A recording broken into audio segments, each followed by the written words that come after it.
Back in January, I posted a video about women in Indonesia being trained by the Sharia police to flog other women. I pointed out how strange it is that Western feminists and social justice warriors rarely seem to have any problem with what happens in the Muslim world, even though the problems women face in the Muslim world are typically far worse than the problems women face in the West. The obvious defense of this hypocrisy would be, well, David, we can't focus on the Muslim world because we're not in the Muslim world. We can't change the Muslim world. All we can change are the countries we're in. That's why we focus almost exclusively on the problems women face in the West. But this is total nonsense. Muslim countries often do respond to outside pressure. The Saudi government didn't suddenly change its view of women and then decide to give women the right to drive. Women not being allowed to drive in Saudi Arabia was a source of constant embarrassment for the country. The world made fun of Saudi Arabia. Saudi leaders don't like being embarrassed, so they eventually changed. They would have changed much sooner if the criticism had been more relentless.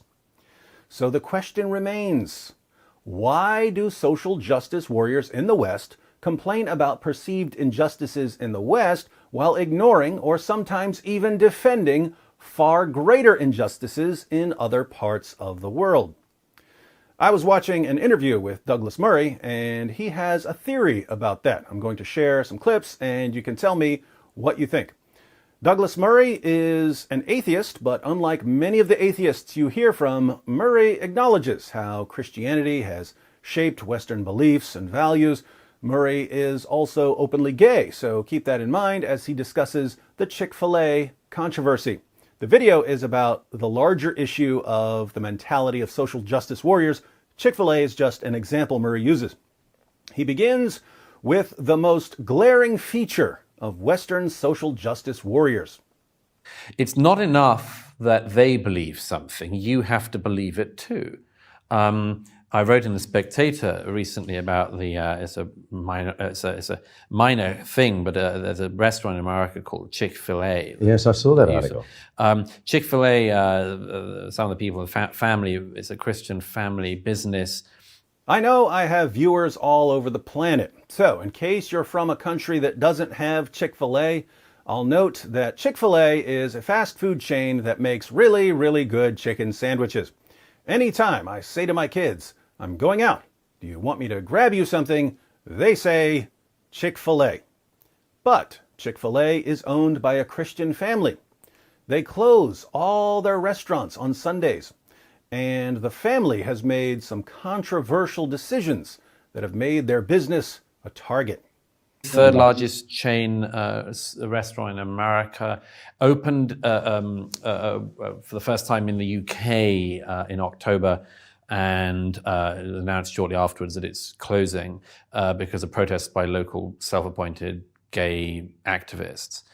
Because Chick-fil-A in America, the Christian family who found it, gave donations about 10 years ago to a family-oriented charities, which included opposition to gay marriage and so on and so forth. So, in the past, Chick-fil-A gave donations to Christian charities, some of which opposed gay marriage. More recently, Chick-fil-A backed down and said that they would no longer be giving money to Christian charities that oppose gay marriage. But, so the thinking goes, their past donations show their true colors.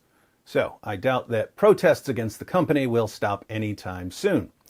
There are people who want Chick-fil-A canceled completely. And that tells us something about the people who are targeting the company. It's not enough that these people choose not to eat their chicken nuggets at this place. You mustn't either. And they mustn't serve chicken nuggets and they must close. Well, even if the family who run Chick-fil-A are the most opposed to gay marriage ever, I still think if some people want to eat their chicken nuggets, they should have the damn right to do so. This is interesting. For decades, various marginalized groups called for tolerance. All we want is to be treated fairly and not to be persecuted. We're not telling you that you have to agree with us. We're just saying that we should all get along in spite of our disagreements. And most people can accept that. Hey, I disagree with something you believe or something you do, but that doesn't mean that you're not a fellow human being or that you should be attacked. So yes, let's promote tolerance.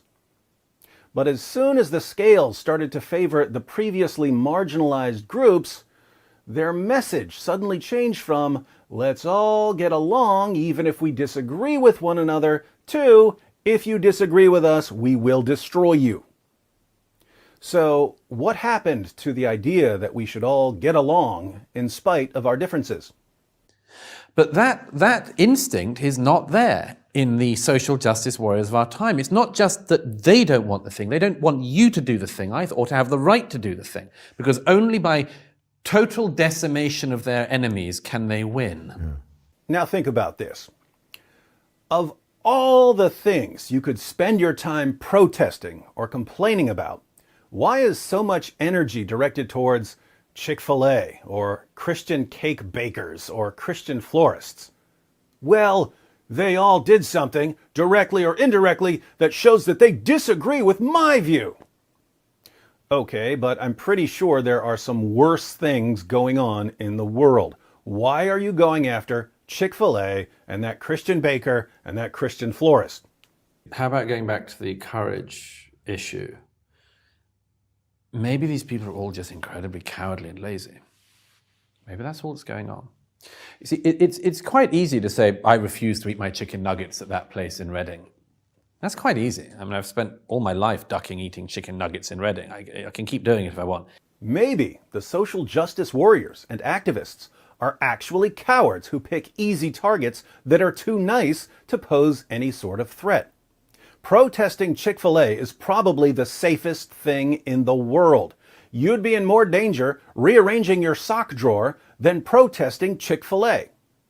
So perhaps the protesters are cowards who want to feel good about themselves, who want to feel like they're making a difference, who want to have something to post on Twitter.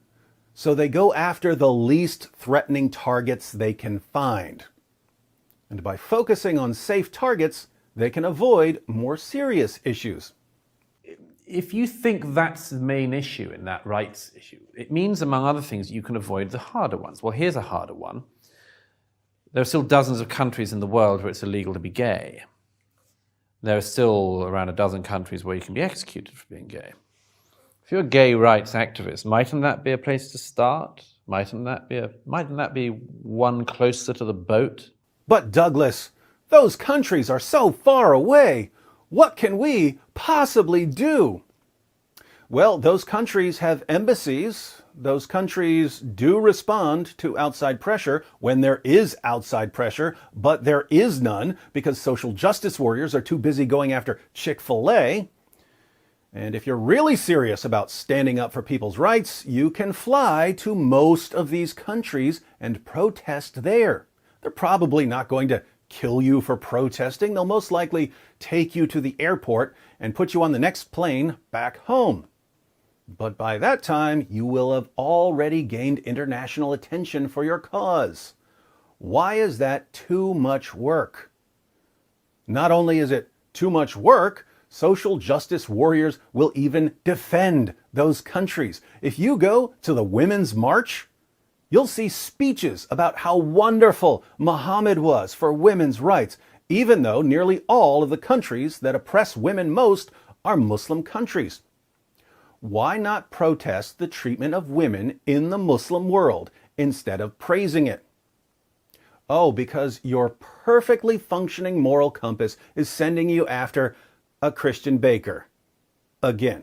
So, Christian business, easy target. These Christians are too nice to fight back. Oppressive regime, hard target, they might fight back. Which one am I going to protest? If I'm a coward, I'm going after the Christians. But there's another reason social justice warriors and feminists don't focus on the oppression of women or homosexuals or religious minorities in other countries. It's also, for many individuals, a bit of a hard one. Why? Well, it means you have to make a value judgment. It means you have to say, actually, I think the way we do things in our society is better than the way they do in that society. Well, that's cultural imperialism. Deep cultural imperialism. Who are you to say that they shouldn't shove the wall on the gays? And again, much of the lazy, cowardly social justice movements that pretend that they're incredibly brave don't want to get into that. If we complain about other cultures, then we're saying that our culture is superior to other cultures. But whenever anyone else says that Western culture is superior to some other culture, we call him a racist and a bigot. We don't want to be called racists and bigots, so we'll just keep our mouths closed, even if homosexuals are being executed, even if women are being publicly flogged, even if religious minorities are being horribly oppressed. Whatever else happens, we don't want to be called names. We're the ones who do the name calling. We can't let others call us names. So we'll just focus on railing against a restaurant that serves chicken sandwiches. That'll show them. More cowardice. In the comments, let me know if you agree with Douglas Murray. Why do so many social justice warriors and activists spend all their time throwing tantrums over where a donation went, or which baker refused to decorate a cake, or who said something on Twitter 9 years ago, when they won't dare address far more serious issues in other countries? Are they cowards, or is there a better explanation? Let me know what you think.